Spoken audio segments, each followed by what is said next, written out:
I heard a fisherman tell the story of how his friend got lost at sea. I used to tend bar in a small fishing village up north. The bar itself was tiny, just a handful of tables, and most of the people who came in were regulars. There was an old man who always sat in the corner, nursing a beer and reading the newspaper. He hardly ever spoke to anyone. Every Tuesday evening, two worn-out women in their 40s would take their usual seats at the bar, venting about their husbands and kids. The local drunk would show up for a few days each month after his welfare check came in, until he realized how much drinks cost and retreated to his cheap bottle at home. On weekends, the town's younger crowd would wander in, annoying the regulars. That was the rhythm of the place. It wasn't exactly a nice bar, but it was cozy. The dark wood paneling, faded photographs of the village from decades ago, and random old skis and fishing gear nailed to the walls gave it a particular charm, a kind of quiet character. There was a group of fishermen who came in almost every night. They always sat at the same table near the bar. You could tell they'd spent their lives working outdoors, their faces deeply lined, shaped by wind and sun, making them seem both old and timeless. They'd trade stories over drinks, tales of big catches, brutal storms, and moments of bravery at sea. But sometimes the stories took a different turn. One night, things were especially quiet. When the fishermen came in, their mood was heavy. I'd heard a man had been lost to a storm a few days earlier, and figured that's what had cast the shadow over them. As it turned out, one of the men had been there when it happened. He told the story. Well, we had to go pull the traps before the storm carried them off. We'd had a string of bad luck lately. We couldn't afford to lose this catch. We knew we were taking a risk, but figured we could make it back before the storm really hit. The others shook their heads. I'd learned something up there. If you don't show respect for the sea, people won't respect you. Don't give me that old man in the sea crap, he said. It was hard to pin down his age, maybe late 30s, but his face was marked by deep creases, and he had a thick salt and pepper beard. We knew what we were doing, thought we'd grab the traps fast and head back before the weather turned ugly. And we did. We got everything on deck in time and were heading back when the wind picked up. Yeah, it was a big storm, but nothing we couldn't handle. You know that boat. She's tough. Once the traps were aboard, we weren't planning on staying out on deck anyway. There were quiet nods and murmurs of agreement. Well, we're out there, the waves getting bigger, the sky going dark. We just hauled in the last trap and we're starting the engine, getting ready to head back. That's when Tom says he saw something. The grizzled man paused and took a long sip of his beer, as if to brace himself. He swore there was someone out there in a small boat, in worse shape than we were. I told him he was seeing things. It was just the waves. You know how it is out there. Water in every direction, can't even see over the next swell. He shivered slightly, and it had just started pouring down rain coming in sideways, so you'll understand. I didn't exactly believe him right away. But Tom wouldn't let it go. He said there was definitely someone else out there in a much smaller boat, said it was our duty to help. I kept telling him he was losing it. We were the only fools out in that mess. But he kept pointing, insisting. I couldn't see a thing. He started yelling at me to do something. Then finally he snapped, told me to screw off, that he'd go out himself to get a better look. I tried to stop him, told him it wasn't safe, but he wouldn't listen. He stepped out onto the deck like it was nothing, just steady on his feet, waiting as a few waves rolled by. Then all of a sudden, he turned back to me, shouting something and waving like mad. I strained to see what he was pointing at, and for a second, I did see something. Something that could have been a boat or maybe just wreckage.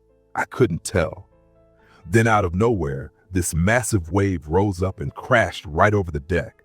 I must have covered my face instinctively, because the next thing I saw was an empty deck. Tom was gone. His voice wavered slightly, but he cleared his throat and went on. I'm not proud of what happened next. I panicked. No Tom, no boat, no sign of anything. I tried calling the rescue station, but the radio wasn't working. God knows why. I went outside, screaming his name. I don't even know what I expected, that he'd just call back and I'd pull him back aboard. He stared into his glass, avoiding the eyes of the other men. Then, all of a sudden, this scream, this horrible scream, cut through everything. I've never heard anything like it before, and I pray I never do again. It wasn't Tom, or if it was, it didn't sound human. It hit me like a punch to the chest. The boat rose on a wave, and just for a moment I saw it. That other boat. It looked like it was falling apart, like half of it had rotted away. And the man sitting in it, he trailed off, took another slow sip of beer, and stared into his glass, silent. Well, the boat dipped down again into the trough. At the next crest, I looked, nothing. The other boat was gone. I tried the radio one more time, and this time I got through. The rescue crew came out. They didn't find Tom. They didn't find any trace of that other boat. They found nothing, and there had been no reports of any vessel in the area either. He paused, his voice faltering. But God, that scream. I don't know, it's just... What did the man in the boat look like? One of his friends suddenly asked, cutting through the tension. I was relieved, because I'd been dying to ask, but didn't dare. Look, I'm sure I must have been hallucinating, all right? But I swear. He hesitated, then drew in a deep breath. I could have sworn he didn't have a head. Liar! The word rang out sharp in the near-empty bar. Everyone turned. The quiet old man in the corner had slammed his beer down and was standing, eyes blazing. Damn liar! You don't see the drow and live. Without another word, he limped across the bar and disappeared into the night. The whole room fell silent, eyes following him to the door. Crazy old man, one of the fishermen muttered.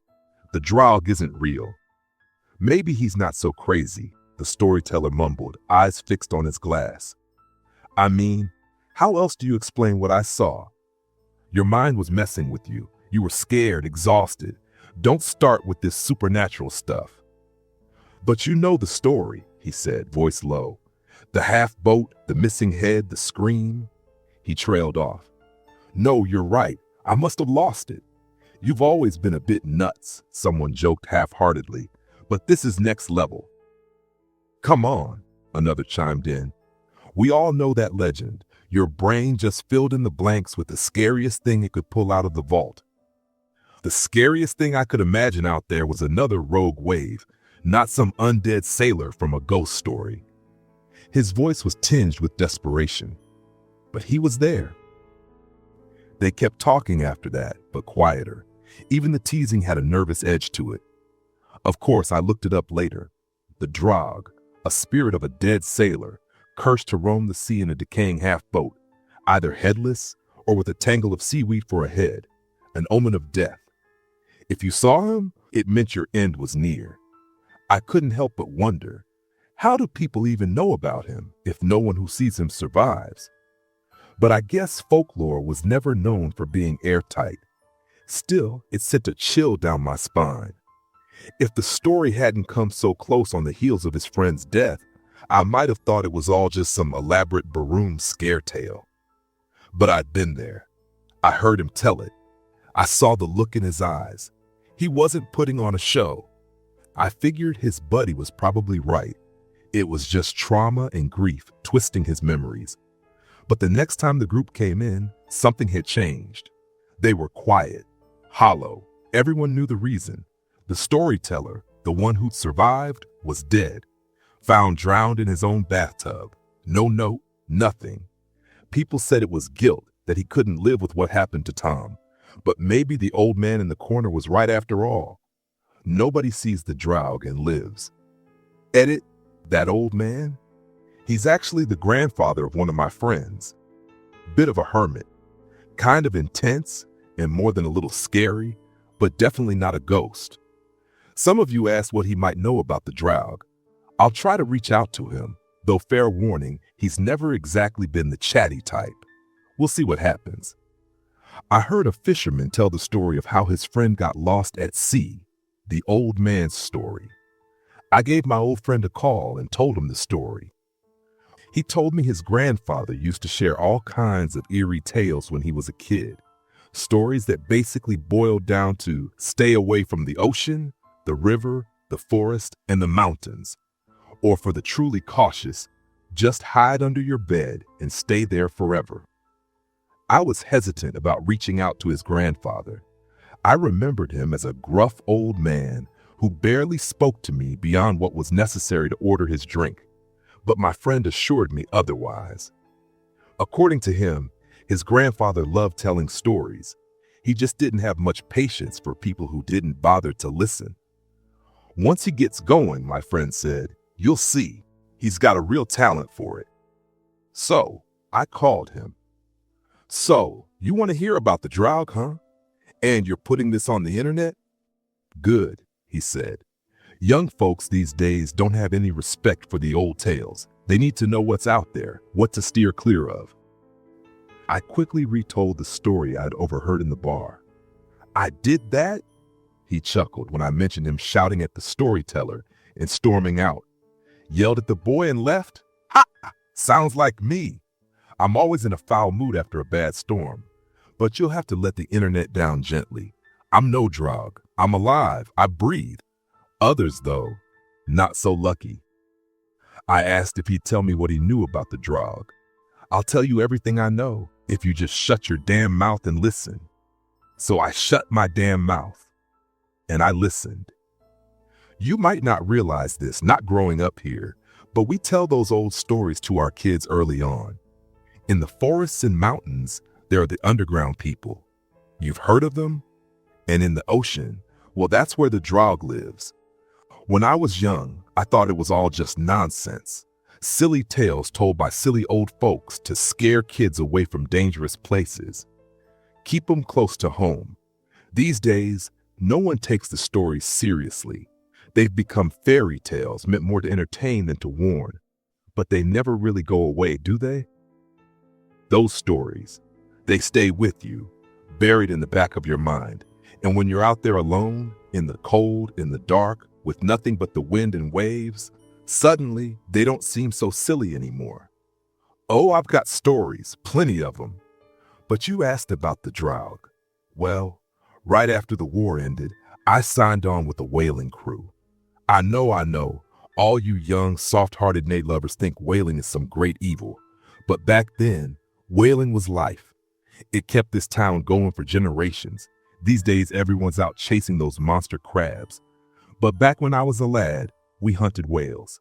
It was hard work. There'd be 4 or 5 of us to a boat, and we'd be out at sea for weeks at a time. He paused for a moment, as if gathering his thoughts. Well, I know you didn't call to hear an old man ramble about whaling, so don't rush me. I'm getting to the point. I didn't say a word, I protested. I know you were thinking it, so shut up and let me tell the damn story. We both chuckled, and he carried on. We were out in the Norwegian Sea. It was October, so the days were getting shorter, the darkness creeping in earlier. Winter storms were always a possibility, but that day didn't seem like one of them. Still, the mood wasn't great. The trip had been a bust. We hadn't seen a single whale, not even a glimpse. And then, well, then came my accident. Maybe you've never noticed, but I still walk with a bit of a limp. That's where it started. We were doing a routine check of the gear, and somehow, I still don't know how, I triggered the damn harpoon. It shot straight through my leg, put me right out of commission. I winced. We knew then we had to turn back. I was dead weight, and the leg was bleeding like hell. So we did what we had to do. Heated up a blade, I downed some brandy, and they cauterized the wound right there on the boat. Didn't that hurt? I blurted out before I could stop myself. He let out a dry laugh. Kids these days, of course it hurt. Hurt like the devil himself was chewing through my leg. But it beat bleeding to death. Damn Southerners, he muttered. Now quit interrupting and let me finish. Sorry, I mumbled. They moved me below deck after that. No use having me topside. I couldn't help, couldn't even stand. So I just lay there feeling sorry for myself, thinking about all the things I wouldn't be able to do anymore. I was young and selfish back then. Felt like the world was ending. I barely noticed the swell growing. When you're out there long enough, you stop paying attention to the sea's mood swings. It's just part of the rhythm. I drifted in and out, probably the brandy working its magic. But then I was thrown to the floor. Pain shot through me like lightning. The boat was lurching, shaking, the sound of the waves crashing over the hull, unmistakable. There was a storm coming. There aren't many times in a man's life when he feels as useless as I did right then, lying on the floor in agony, helpless, while my crewmates were up top trying to get us all home safely. I could hear them moving around on deck, hurried steps, shouting.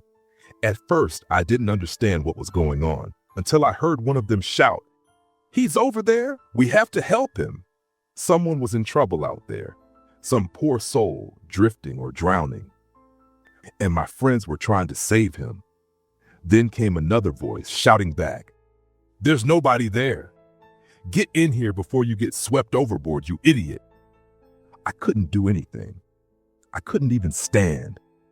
So I crawled back into my bunk and lay there, straining to make sense of what was happening outside. The storm was growing worse by the minute. Wind screaming, waves crashing, the engine roaring, it all blended into a deafening wall of sound. I couldn't make out words anymore, but I could tell their shouting had turned frantic. They were still on deck when they should have been hunkered down in the wheelhouse. I had no idea what the hell was going on. Then it happened. A scream tore through the noise, a sound so raw, so chilling, it felt like it froze the blood in my veins. I swear, it reached straight into my bones and turned my marrow to ice. I have never heard anything like it. He paused and I didn't say a word. Then he continued. The next thing I know, one of the crew comes stumbling down the ladder, wild-eyed, soaked, shaking. "He's out there," he yells at me, face twisted in terror. "He's out there and he got them." I was dazed, confused. "Who's out there? We're talking about." "He got them. He got them." He was panicked, babbling, almost out of his mind. I've never seen a man look so afraid. "Who got them?" I demanded. "The drog," he said. I scoffed. "Come on, that's just an old story to scare kids. Don't." But he cut me off, desperate. "No, he's real. I saw him. We thought there was a boat out there. We thought someone needed help. But then we saw him. We saw his face. But he didn't have a face. He didn't have a head. Just this shape. And then he got them. He got them." "What do you mean he got them?" I asked, voice trembling, fear rising in my chest. "He got them. The ocean took them. The waves swallowed them and now they're gone. And I'm next." He was wild-eyed, flailing as he gestured toward the hatch above us. "No, calm down," I said, trying to keep my voice steady. "You're imagining things. What happened to the others?" "He took them," he screamed, voice breaking. "He took them and I'm next." "You're not next. Just breathe. There has to be something we can do. Can't you help them?" He turned to me, his eyes unhinged, full of panic. "Don't make me go back out there. Don't you make me go back out there. Please, don't make me go back out there." He backed away, groping behind himself for something, anything. "You can't make me go back," he shouted, and then he swung his arm. Everything went black. I don't know how long I was unconscious, but when I came to, the boat was still, completely still. No rocking, no sound, no hum of the engine, nothing. Dead silence. "Hello?" I called out, my voice quieter than I'd intended. No response. "Hello?" I tried again, louder this time. "Anyone there?" Still nothing. I dragged myself up the ladder and emerged onto the deck. It was empty. There was no one there. No sign of anyone. No blood, no belongings, no footprints, just the empty sea all around. I was completely alone. And I never found a single trace of the others. The ocean had taken them forever. The line went quiet. I didn't know what to say. Then, in a calm, matter-of-fact voice, he said, "And that's why I thought that poor young man in the bar was lying. Because you don't see the Draug and live. Silence. I was trying to make sense of something that didn't quite add up. But how could the Draug have known he was going to die? I asked. The kid? He sighed deeply. You think he killed himself? Well, the Draug is supposed to be a death omen, right? You see him, and it means you're going to drown. Child, he said quietly, he's not an omen. He's just lonely down there. That stopped me cold. But that doesn't make sense, I protested. The guy I heard tell the story, he didn't drown. There wasn't a wave. He was safe on land. So how could the Draug know? Damn Southerners, he muttered, cutting me off. You think you can reason through the ways of the dead? Even I'm not arrogant enough to pretend I understand how the undead think. A pause. But what do I know? He added. Maybe he already knew about the water. The water? I repeated, confused. You didn't hear? He asked. Must have come out after you left. The water pipes in town cracked. Ocean water started leaking into the drinking supply. Salt water. That's how he got to the boy. Through the water. Well, that old man was full of it. The woman sitting across from me certainly lived up to her nickname, Crazy Annie. With her deep-set eyes, sun-leathered skin, and tight-lipped mouth, she looked every bit the part. Of course you can see the Draug and live, she said, matter of fact. How else would anyone know about him? You just don't stay alive for very long after you do. That's all. So how did I end up in some dive bar in a remote northern village, talking to a woman everyone calls crazy?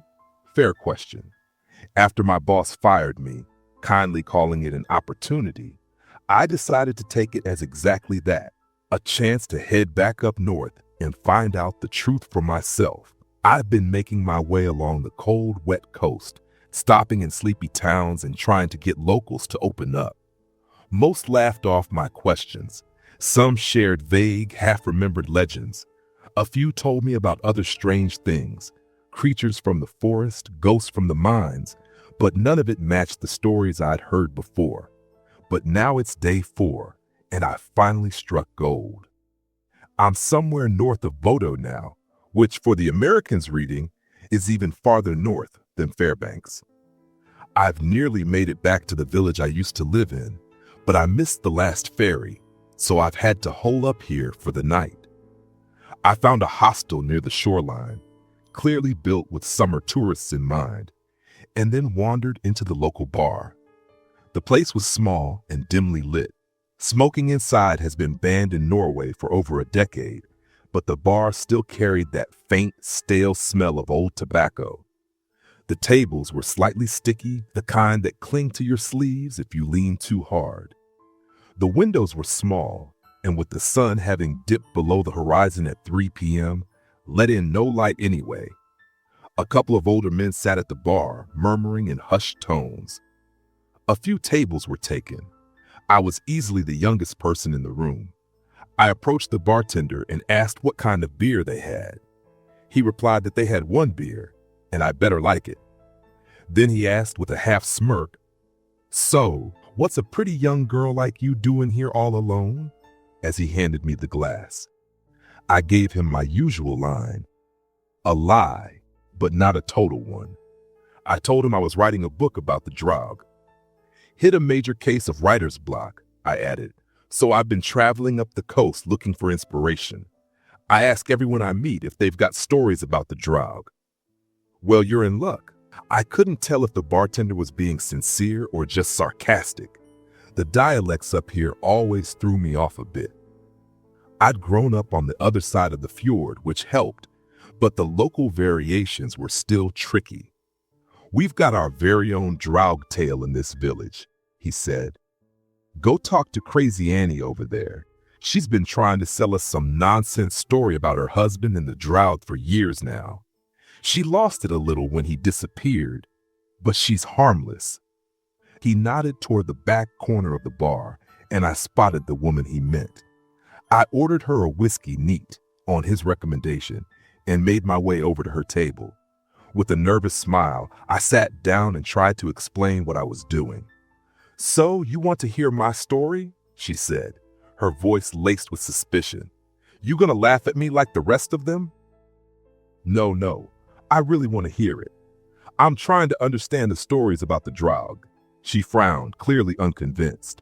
I told her the versions I'd heard so far, bits and pieces from bars, whispers from fishermen, eerie tales with similar threads. Then she gave me my third Draug story. My late husband was a fisherman, she began. I'd say God rest his soul, but his soul's not resting, and it sure isn't with God. She let out a long sigh before continuing. When he was young, his older brother drowned at sea. My husband was 13 at the time. His brother was 15. Their father had been bedridden for days, and things were rough. Money was tight after a string of bad fishing trips. So the boys decided they'd head out alone, try to help the family out. They weren't new to the sea.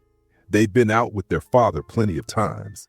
They knew the boat, the nets, the water. It should have been safe. But this was back before weather reports were much good, she added with a sharp snort, slipping into the classic Norwegian complaint. Not that they're much better now. Today they said it'd be sunny, and look at this mess. I nodded along, tut-tutting sympathetically, sensing that was what she expected. Back then, you didn't hear about the hurricanes until they were already on top of you.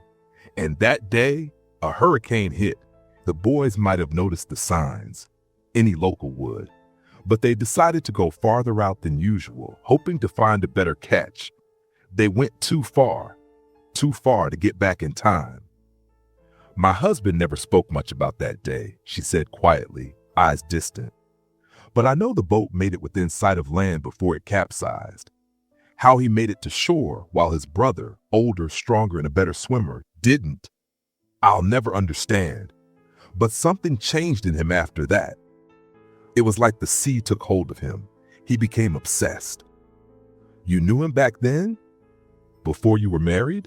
I asked. She gave a tired little smile. Darling, this is a small town. Everyone knows everyone. He was a beautiful young man, tall, quiet, with those dark, distant eyes always scanning the horizon. It drew me in like a tide. I wasn't the only one either. All the girls in town whispered about him, giggled, and turned red if he so much as looked their way. She sighed, wistful for just a moment. But in the end, I was the one who got pregnant. So I was the one who got the shotgun wedding. She paused, her brows knitting together. Then, with a small shake of her head, like brushing off cobwebs, she went on more briskly. But that's not the story you came to hear, is it? Sorry. I get carried away when I think about the past. No one here wants to hear what old crazy Annie has to say. I didn't know how to respond. Her sudden shift caught me off guard, and I found myself nervously tapping my fingers on my leg. Fortunately, she didn't seem to notice. She continued on without needing a prompt. Life went on, she said. The kids came, the fish were caught, the years passed. We had a little house not far from the water. From the kitchen window, you could see the harbor. And every spare moment he had, he'd sit there, staring out at the sea. At night, he'd walk the rocky shore alone. He barely spoke to me. Not really. We were strangers who shared a bed. Her voice dropped low, almost a whisper. Her shoulders folded in on themselves a little. Then she straightened up again and spoke more firmly. But that's life, isn't it? And he never hurt me, never raised a hand or his voice. So I've got nothing to complain about. She paused again, her eyes drifting. There was only one time he said something that stayed with me. He wasn't a heavy drinker, but after his father's funeral, he wouldn't stop. That night, when we got back home, he stood at the kitchen window for what felt like hours, just staring out. When I asked if he was coming to bed, he turned and looked at me, and what he said chilled me to the bone. He's out there, you know, my brother. I can feel him. I thought that was the end of it, just grief and too much alcohol. But years later, one night, he'd been out at sea alone for several days, as was his habit. The wind had picked up. What started as a gentle breeze had turned into a howling gale, and I was beginning to worry. I had just tucked the children into bed when the door suddenly burst open. A rush of wind and rain blew into the room, scattering warmth and calm like leaves in a storm. There, filling the doorway, stood a hulking figure in soaked rain gear. My husband. He stepped inside and pushed his sou'wester back from his face. That's when I saw it, his expression. There was a wildness in his eyes I had never seen before. It chilled me to the core. In 2 long strides, he was across the room. He grabbed me by the shoulders and pulled me close, his face inches from mine. I was trembling. "He's out there," he shouted. "I told you he was out there." Then he threw his head back and laughed, loud and raw. I tried to ask who he meant. "My brother," he cried. "I saw him." I told him, gently, carefully, that his brother was dead. "Of course he's dead," he said, looking at me like I was the one who'd lost my mind. "That's why he ain't got no head." Then he leaned in closer, almost whispering with urgency. "But I saw him, in his boat. No head, but wearing that same damn coat he wore the day he died. The same coat, I swear it." I was terrified. I didn't know what to say. I muttered something weak about calming down, but I don't think he even heard me. He didn't respond. "It all makes sense now," he barked out another laugh, manic and wild. "He saw the drow, he told me that day. I didn't believe him. Then he died, and I knew. He'd been right. You see the drow, and then you die. Of course. Of course." He was ranting now, and now he's out there. I need to go to him. I didn't dare say a word. Then, without another glance, he let go of me and walked straight back out into the storm. I ran after him, barefoot in nothing but my dressing gown. What else could I do? He was my husband. I couldn't just stand there. The path to the docks was slick with mud, and the wind yanked at my gown like it wanted to tear it off me. Rain soaked me through in seconds. I slipped once, nearly fell again, but I kept going. By the time I reached him at the dock, he was already preparing the boat, getting ready to head back out to sea. I screamed at him to stop, to stay, but my voice was lost in the roar of the wind. Maybe he heard me, maybe not. Either way, he didn't respond. He started the engine, turned toward me, and smiled. A huge grin stretched across his face as he lifted his hand and waved. Then he turned, motored into the darkness, and disappeared. And then I heard it, a scream. It cut through the night like a knife through flesh, high, inhuman, and full of something ancient and wrong. I felt it in my very bones. It stole the breath from my lungs, dropped me to my knees. My whole body shook, and I knew. He was gone, gone forever. There was never a trace, no body, no boat. She shuddered and looked away, her eyes fixed on something far beyond me. I couldn't think of anything to say. I tapped my finger on my thigh, trying to come up with something, anything. "People say he was crazy," she said eventually. "Maybe I would have thought so too, if it hadn't been for that scream." Her voice grew softer. The scream of a drog isn't something any living man could make. She sighed, long and slow. "Now they think I'm crazy, but there you have it. You see the drow and you die, whether you want to or not." The silence that followed stretched out far too long. Then, without a word, she stood and left. A few moments later, the bartender wandered over to clear away her empty glass. "Creepy, huh?" he said with a half smile. "The kids tell that one around campfires now." He leaned a little closer, lowering his voice. "Thing is, the currents in this fjord, they're nuts. It's like every now and then a storm rolls through, and the whole ocean just goes mad. Bodies don't wash up here, ever. It's like the sea just swallows them whole." He straightened, giving me a casual shrug. "Apparently, there's a trench or something, really deep water that comes way closer to shore here than anywhere else along the coast. They say people who drown here get pulled straight into it." He gave a little chuckle. "Spooky, right? Makes for a hell of a ghost story. You don't see the Draugen live. That's what they say. They don't say when it'll happen, just that it will. Inevitably." I've been up north for over a month now. I made it through the darkest day of the year. The sun came back today for 30 whole minutes. Glorious golden light. Or at least it would have been if the sky hadn't been overcast and drizzling the entire time. The lack of sunlight wears on you. At least it wears on me. It never used to, though. Back when I lived here, it didn't bother me at all. But this time, the loneliness has sunk in deeper than I expected. No one I used to know still lives here. The town has aged. Sometimes I think it's only a few winters away from becoming a ghost village entirely. It's not an unusual story. It's happening everywhere. The young move away, flee the cold, the dark, the hard life, and leave their elders behind. No one sends money home. There's no need. Welfare takes care of them now. It makes sure no one has to care for anyone else. Makes it easy to think only of yourself. So the young leave.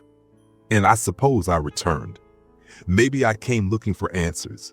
Maybe I just needed a break from the dull gray routine my life had become. But really, I think I wanted the truth. I wanted to understand. I don't know why I thought I could unravel the mystery of the Draug. Every other ghost story seems to line up so neatly. The rhyme the children sing matches the tragic backstory exactly. Someone sees a spirit, and it turns out a murder happened in that house. A monster lurks in the woods, because it's a monster and that's what monsters do. Simple, self-contained. But the Draug? The Draug is different. I've heard so many stories now, and they don't match. The details shift. The endings change. I have more questions than when I started, and fewer answers. What is the Draug? Is he a demon? A ghost? A drowned sailor brought back to life? What happens to the ones who see him? What happens when he gets them? When they die? I understand that many of these stories are meant to frighten children into staying safe. Don't go into the mountains, the trolls will get you. Don't wander the forest, the Huldra will take you. Don't go to the lake, the Nuck is waiting. Don't go near the sea, the Draug will drag you under. I used to believe they were all just cautionary tales, just folklore. Now, I'm not so sure. I still believe in what I can see, what I can hear, what I can touch. But who's to say what's really out there? What's lurking beneath the surface of belief? You could say I've become obsessed with this, and you wouldn't be wrong. But now I have my own Draug story, and it's time I told it. I've spent over a month up here now, and most of my savings too. I rented a small cabin just outside the village, close to the shoreline.